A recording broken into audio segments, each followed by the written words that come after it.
In the heart of West Africa, a small landlocked nation called Burkina Faso is rewriting its destiny.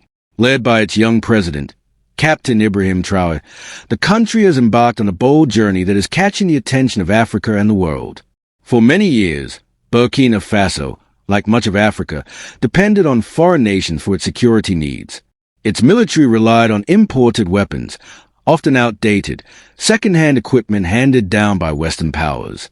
Every tank, rifle, and drone was something bought or donated from abroad, with long waits for spare parts and little control over quality or supply. This dependence left the country vulnerable, both militarily and politically. Now, all of that is changing. Captain Traoré has announced a daring new vision, Self-Reliance. Burkina Faso will no longer wait for foreign nations to provide what it can build itself. The country has launched an ambitious project to create its own military industry. It's not just about making simple tools. Traoré's government plans to manufacture armored vehicles, drones, and other advanced defense equipment, designed by Burkinab engineers, built by Burkinab hands, for Burkinab soldiers. This isn't just a story of weapons and factories. It's a story of pride, sovereignty, and the right to control one's future. For decades, Burkina Faso has struggled with terrorism, poverty, and political instability. Terrorist groups attacked villages and towns while the army, under-equipped and under-supported, struggled to respond. Imported weapons often failed in Burkina Faso's harsh terrain, and political strings attached to foreign aid limited the government's freedom to act. Traoré, once a low-ranking artillery officer in the north of the country, had seen these failures firsthand. When he took power in 2022 after leading a coup, he carried with him the frustrations of soldiers and civilians alike. He knew Burkina Faso needed more than speeches and promises. It needed action. His message was simple but powerful. Burkina Faso must rely on itself. This philosophy quickly became the heart of a national movement. Traoré declared that true freedom doesn't come from foreign aid or dependency. It comes from the ability to solve your own problems, defend your own land, and build your own tools. For a people long seen as victims of circumstance, this was a turning point. Factories that once sat idle are now roaring back to life.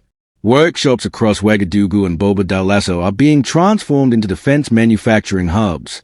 The slogan "Made in Faso" has become a national rallying cry. Engineers, welders, technicians, and returning Burkinab expats are uniting behind the mission. The goal is clear: build a billion-dollar defense industry from the ground up, with production tailored for the specific needs of Burkina Faso's terrain and security situation. The new vehicles are being designed to withstand scorching heat, heavy dust, and rugged Sahel landscapes. Locally built drones are already being deployed for surveillance, tracking terrorist movements, and gathering real-time intelligence. Burkina Faso is even developing its own counter-IED equipment to deal with roadside bombs, one of the greatest threats to its troops. What makes this transformation even more remarkable is the ripple effect on the broader economy. Every armored vehicle produced creates jobs, not just in factories but across the entire supply chain.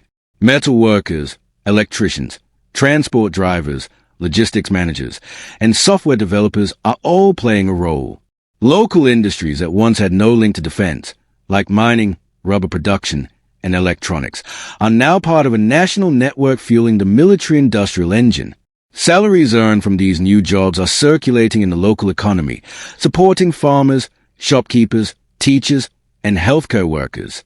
What was once seen as military spending is now an economic driver lifting entire communities. Rather than building brand new factory from scratch, Traoré's government has taken a practical approach, repurposing existing industrial sites and using dual-purpose production lines. Some factories produce military parts during the day and civilian tools at night. Technical schools that once trained students in basic trades are now offering advanced courses in engineering and defense manufacturing. This is industrial nation building at its most resourceful.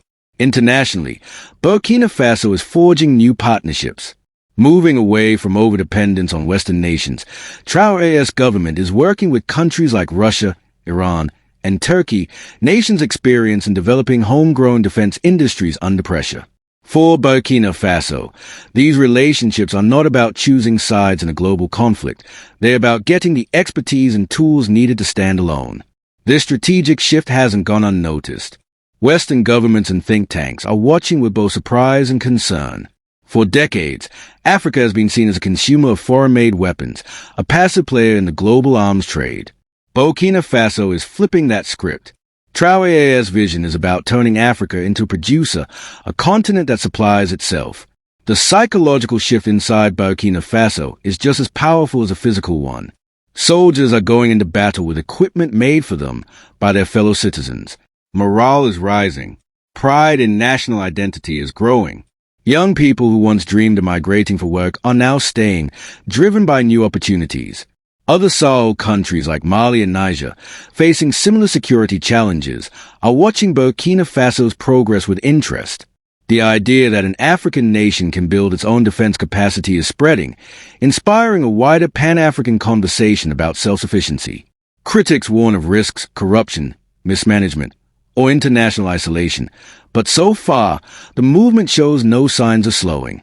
Traoré's government continues to expand production, invest in local research, and train a new generation of engineers and technicians. This isn't just Burkina Faso's story anymore. It's a story of Africa rising. For too long, the continent has been written off as dependent, unstable, and powerless. Now, through determination and innovation, Burkina Faso is proving that even small nations can break free from old systems and chart their own course. The road ahead won't be easy. There are still many challenges, economic pressures, ongoing terror threats, and political opposition both inside and outside the country. But for the first time in decades, Burkina Faso isn't waiting for help. It's helping itself. With every drone launch, every vehicle assembled, and every young engineer trained, the country is sending a message to the world. Burkina Faso will stand tall, protect its people, and build its own future on its own terms. The era of waiting is over. The era of action has begun. Africa and the world are watching.